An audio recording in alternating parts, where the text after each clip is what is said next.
Ever wondered where that aromatic cup of coffee that kickstarts your day originates from? It's a tale that takes us back to the 9th century, to the highlands of Ethiopia, where a goat herder named Kaldi made a curious discovery.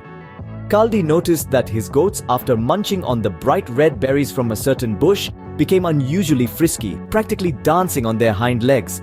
Intrigued, Kaldi tried the berries himself and found that they had the same invigorating effect on him. Word of this magical berry spread throughout the region, and it wasn't long before these berries, the first coffee beans, made their way across the Red Sea to the Arabian Peninsula. Here, in the arid landscapes of Arabia, began the cultivation of coffee. The beans were carefully nurtured, the drink meticulously brewed, and thus was born what we know today as coffee. Thus began the journey of coffee, from the wild bushes of Ethiopia to the cultivated farms of Arabia. From the farms of Arabia, how did coffee become a worldwide phenomenon? This journey began when the Arabs first boiled coffee, crafting a unique beverage they fondly termed the wine of Araby. It was a drink that would not only awaken the senses, but also the mind, sparking conversations and debates among those who partook in its rich, aromatic allure. Fast forward to the 15th century, the mountainous terrains of the Yemeni district of Arabia were brimming with coffee plantations. The humble coffee bean was blossoming into a prominent trade commodity consumed fervently by locals and travelers alike. By the time the 16th century rolled around, coffee's reputation had permeated the borders of Arabia. It was now known and relished in Persia, Egypt, Syria, and Turkey.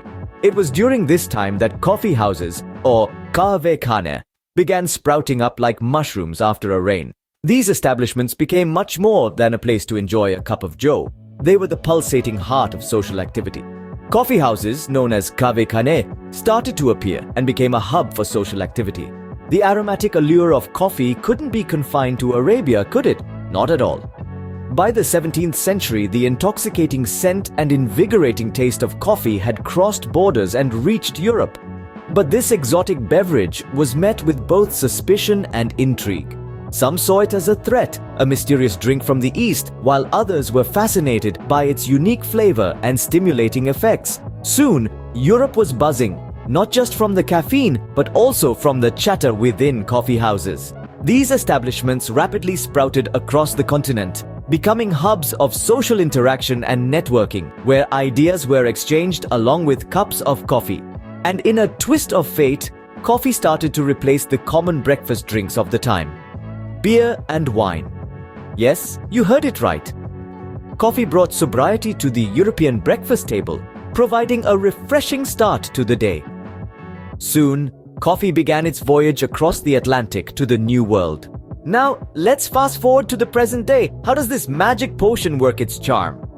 Well, it all starts with caffeine, the star player in coffee. This stimulant is a natural compound found in coffee beans.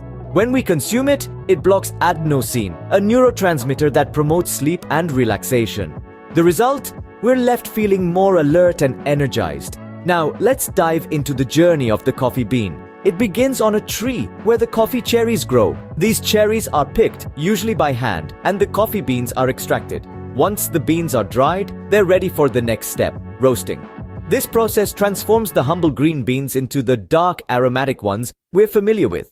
Roasting brings out the flavor and aroma locked inside the beans. The degree of roast, from light to dark, influences the taste of your coffee, with lighter roasts exhibiting more of the original coffee character and darker roasts taking on more flavor from the roasting process. After roasting, the beans are ground and brewed, a process that extracts the flavors and compounds from the beans. This is where the magic happens and your cup of coffee is born. Now, did you know there are two main types of coffee beans? The first is Arabica, known for its delicate and complex flavors. It's the most popular type, accounting for about 3/4 of the world's coffee production. Then there's Robusta, a hardier bean with a stronger, more bitter taste. It's also higher in caffeine content. These two types, and the myriad of ways in which they can be roasted and brewed, are what give us the diverse range of coffee flavors we enjoy today. From the robust Italian espresso to the smooth and creamy latte, the options are endless. So the next time you sip your coffee, remember its rich history and the journey it has made to reach your cup. Enjoy your coffee, the drink that conquered the world.